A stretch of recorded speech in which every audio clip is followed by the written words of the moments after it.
Hey everybody, welcome back to another episode of Focus Garage. My name's Mike. My name is Under, and today we're going to talk about the 2018 Kia Stinger. What comes to your mind when you think about a Kia?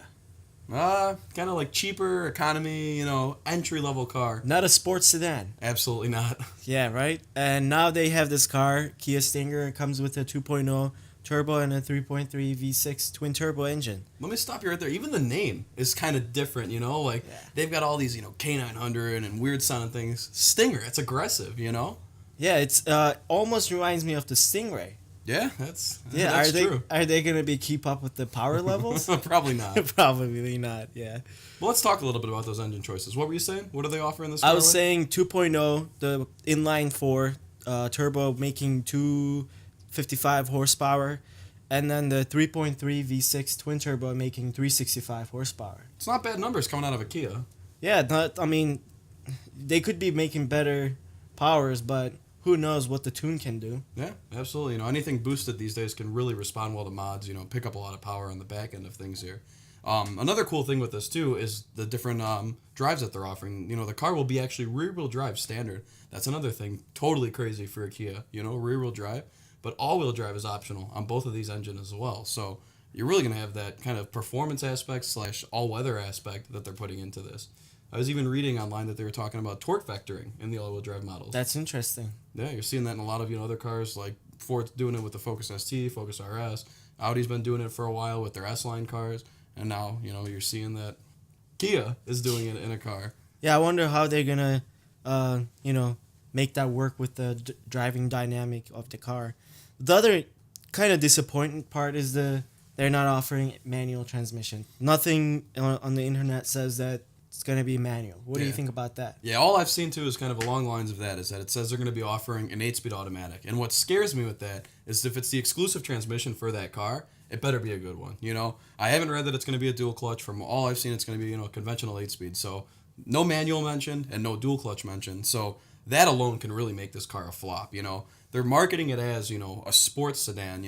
We'll talk about sizing and stuff later on where the car kind of breaks down like that. Yeah, the side styling of the car. But as far as just the dynamics of the car, it's either going to be all-wheel drive, rear-wheel drive, and it's a sports sedan. And if it's offered with a garbage transmission, it's not going to be interesting to drive, and it's going to totally miss its market, Yeah, I read that transmission they're offering is from the K900. They've been out for a little bit. So I don't know how I feel about that. Yeah, but it says that it was tuned supposedly for this purpose. So we'll see how that goes, and then see how it's gonna handle with the V6 and then the 2.0, the delivering the torque. Hopefully they can work some magic with that. Yeah, that would be interesting car to see. I mean, I wouldn't be when I hear Kia on the paper, numbers are good. I don't know how the driving dynamics are when you sit in the driver's seat and What do you feel? Yeah, well, because like the Hyundai Veloster was not a great car. And here's the thing that keeps, killing Hyundai and Kia over the last 5-6 years.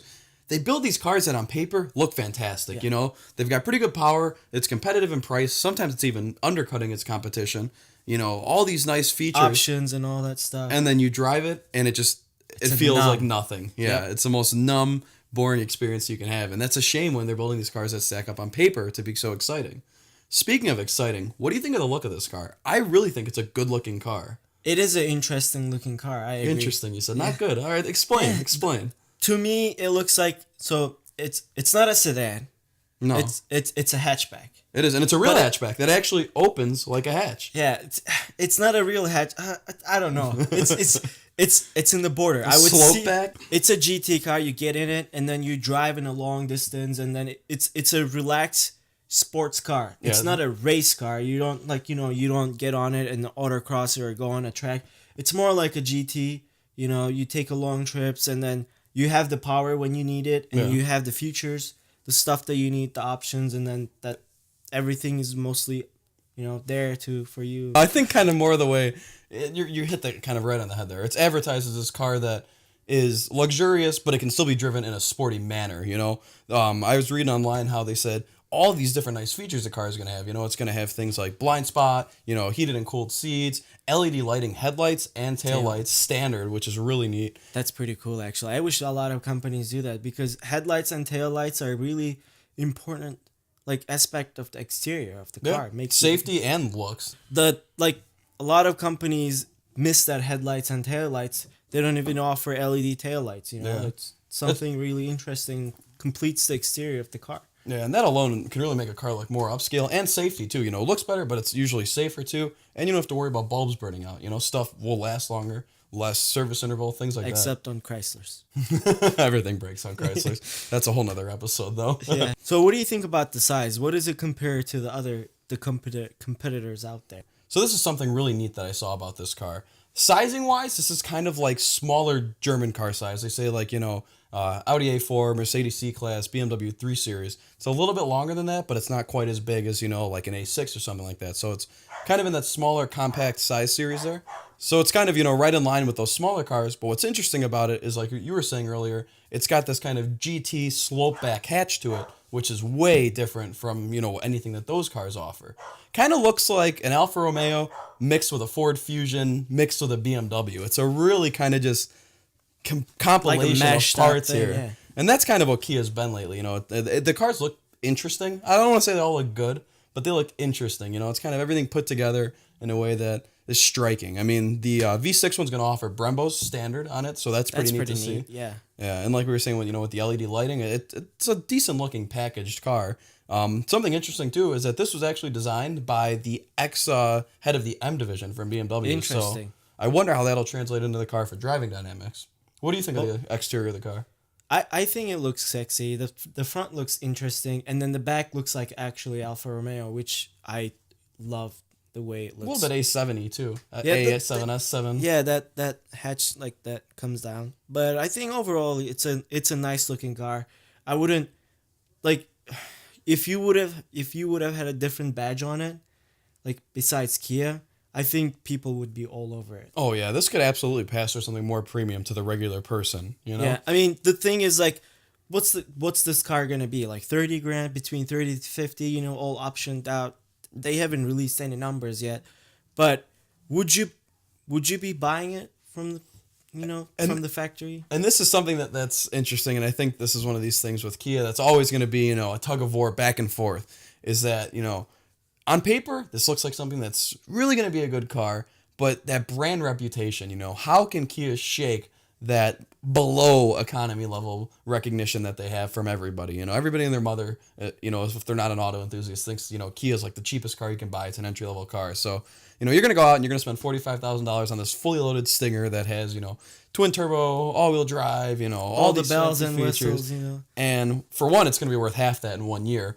But secondly, you're not going to have that curb appeal to anybody that doesn't know about cars. They're going to be like, you just spent $45,000 on a Kia. What the hell is wrong with you? Yeah, what's they don't care what it looks like. It's that, those badge. 3 letters on the front of the car, KIA. Nobody's going to respect that. It's not going to have that pizzazz and the wow when you roll up in your brand new Kia. I agree, and that one thing might be the reason this car won't last that long.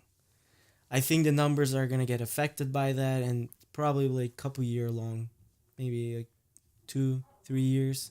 Yeah, I don't think it's going to have a long production. It's not going to be like an Optima or a Sonata or something like that. It's going to be something sporty that they tinker with and may or may not do well. It'll probably do average, probably below expectation. But seeing them on the road, I feel like it's going to be cool because it's going to be a rare car and it's going to not look like anything else. You're going to recognize it. Absolutely. This is something I'm excited to see at the auto show in a few weeks over here to kind of get an idea what the car actually looks like in person. Because in pictures, like we're saying, it's a pretty striking car. So to be able to actually see it and check it out, that'll be exciting. Yeah, I would like to sit in it and see how the fitments and all that stuff and how much hard plastic they use in this sports luxury car. Speaking of hard plastic, did you get a look at the interior of the vehicle?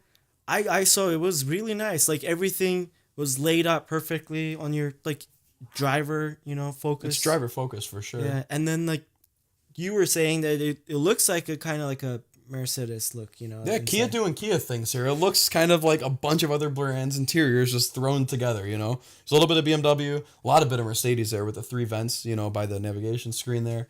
But it's the same thing. It looks like there's 3-4 different brands and it's just kind of merged together in the interior there. But it works, But I feel like same thing. You're going to have these brand elitists that are like, well, my BMW, since it costs double the price, has a much nicer interior.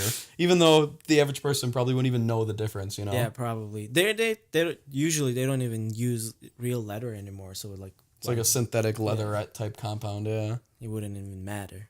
Yeah. But the other thing would be so like from the beginning, Hyundai and Kia, they were focusing on economy cars. Yeah. They were trying to get the best MPG. They have the 10-year, 100,000 mile year $100,000 warranty. warranty, and now they're trying to pick up their brand to make like more sporty car. Started with the Genesis Coupe, Yeah. and then now they're bringing the Elantra Sport, which Yeah. looks like a really nice car, Yeah. and then now the Kia Stinger. So where do you think the Hyundai and Kia is going? Do you think it's going to be a big competition to like these big companies like Ford and GM as their sports car? Like, are they going to ever produce a car that is going to be competitive to Camaro or Ford Mustang? I'm going to go out on a limb here and say yes if they keep trying. I don't think in the next 2-3 years you're going to see them as major competition. I do think they're building good cars. I think these are competitive cars, but they need refinement, So I think that's only something they're going to learn after a couple different model cycles and refreshes and consumer feedback, I feel like they've got a good formula. They've got the right idea. They've got good people behind it, like I say in the ex-head of the M division, so that they can really make some cool cars. But I think it's a matter of getting it in people's heads, knowing that these are good cars, and showing on actual tracks that these cars can compete against what they're trying to compete against. Yeah, they have a really long road ahead of them and really hard work. With persistence, so I think it's possible. I hope so. I would like to see another sports car competition in the Mustang. Oh yeah, man, absolutely. As an auto enthusiast, the more choices there are, the better. It makes every car, forced to be higher level and more innovation when every brand is offering something that's competitive to one another. Yeah, hopefully we'll see something interesting. And the other thing, they were testing this car in Nürburgring. Yeah, I saw that. That was interesting. Maybe they're like picking up people that were standing on the side of the Nürburgring that crashed, or were they actually driving the car on the Nürburgring? I don't know. If this car is tested on the Nürburgring, maybe it does have some actual performance to it. We mentioned earlier the driving dynamics. This car is actually going to have a 5-mode, full dynamic system with the car. From like eco, sport, comfort, stuff like that. So they put different adjustments into the car. They say that alters the suspension, the steering, throttle response. I think even boost levels with a turbo. Yeah, so interesting.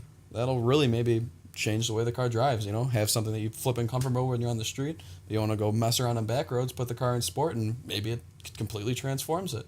This is something I could see myself wanting to drive. I don't know own, but this is like a car that I'd want to mess around with for a week to see how it feels long term. Yeah, I agree with that. And maybe you will fall in love with it and trade your Focus for it. And buy one used for half price. And that about's going to wrap up this episode of Focused Garage. Let us know in the comments below what you think about this car. Is it something you'd want to drive? Do you kind of dismiss Kia as a serious company? I'd like to know. Like this video so we know you enjoy the content, and give us more ideas. Tell us what we want to talk about. Yeah, like we mentioned before, we want to keep this as user-generated feedback as possible. So good discussion in the comments will lead to interesting videos, us talking about what you want to hear about. Yeah. Have a nice day.